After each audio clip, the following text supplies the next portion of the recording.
Hi, I'm Shiloh Branigan with Amarillo Brewing Supply. Today we're going to be making sake. What you need is 6 cups of rice, either sweet, glutinous, or sushi rice. And what we have are sake balls, they're yeast balls, and then we have some water. Right now we're just going to hydrate the rice. So you need about 6 cups of rice. We're going to pour it into this bowl right here.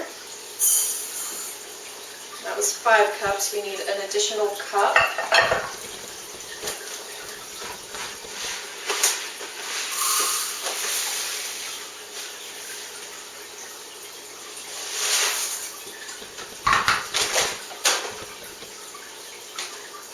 And add the water. You're going to be using your hands in this to wash the rice, so make sure your hands are clean. And then this will hydrate the rice as well as wash off some of the outer starches. If you have a high polished rice, this step isn't so much for the washing as it is for the hydrating. So just kind of mush it around in there. You'll notice your water getting pretty cloudy. While we're soaking this, we are going to change the water a few times. You'll notice the water getting more clear as you change the water. We're just going to let this sit for about 2 hours to hydrate. And this is koji kin. It's what we normally call sake balls. This contains a mold spore and yeast. So when you add this to your cooked rice, the mold eats the starches and sweats off sugar, while the yeast eat the sugar. And this is a continuous process. The mold eats the starches, sweats the sugar off, the yeast comes in, eats the sugar, produces alcohol. So you can get a very high alcohol content with this. Eventually the mold will die off because it can't handle the high alcohol content, but then you'll still get some byproducts. The mold and the yeast together will produce a lot of fusels and esters and acetyl. It's nothing to be concerned about. Say your sake starts smelling like fingernail polish. It's fine. It'll all work itself out and it'll actually start to smell very floral. You may get a white mold. It's nothing to be concerned about. It's just mycelium. The mycelium is actually the koji mold that's doing the breakdown, so it's nothing to be concerned about. Now, if you start to get black mold or bluish mold, then you might have a problem. You need to scoop that out or it'll ruin your entire batch. Once you've soaked your rice, drain off the excess water and add your rice to a steamer pot.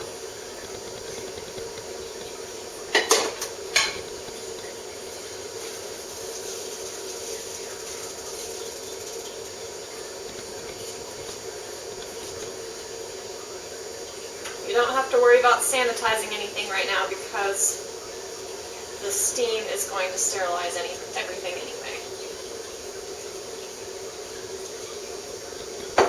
Stick your lid on it and let it go for about an hour.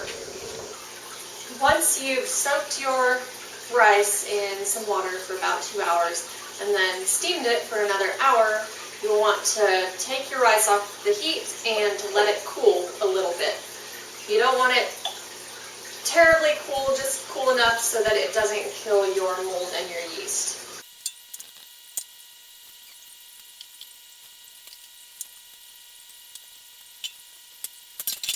Now stir this around until it cools down to about 90 degrees.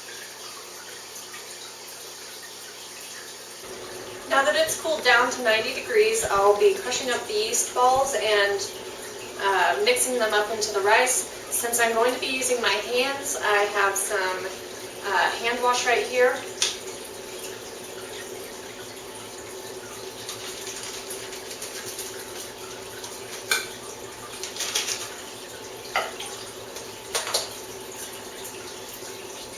These should just crush up,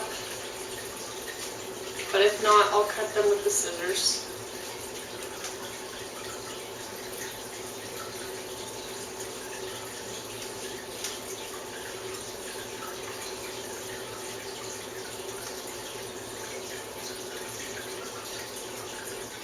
split this in half into 2 bowls.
Now we have our sanitized the little jar here that we're going to use to ferment in.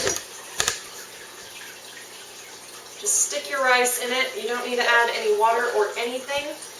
It will create its own liquid as it ferments.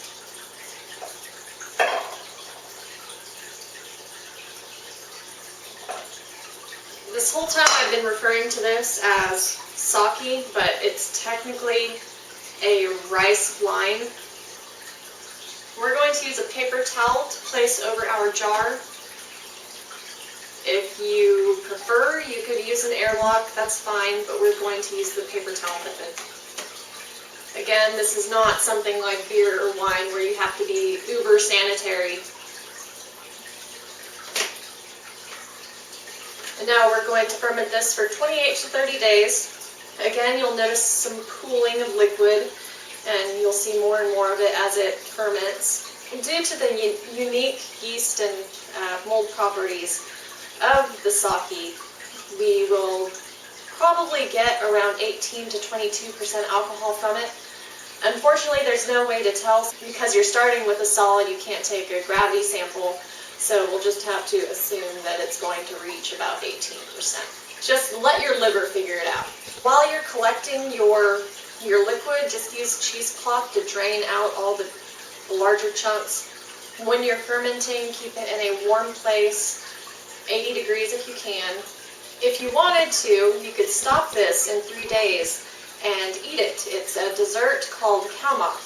It's kind of like an alcoholic tapioca.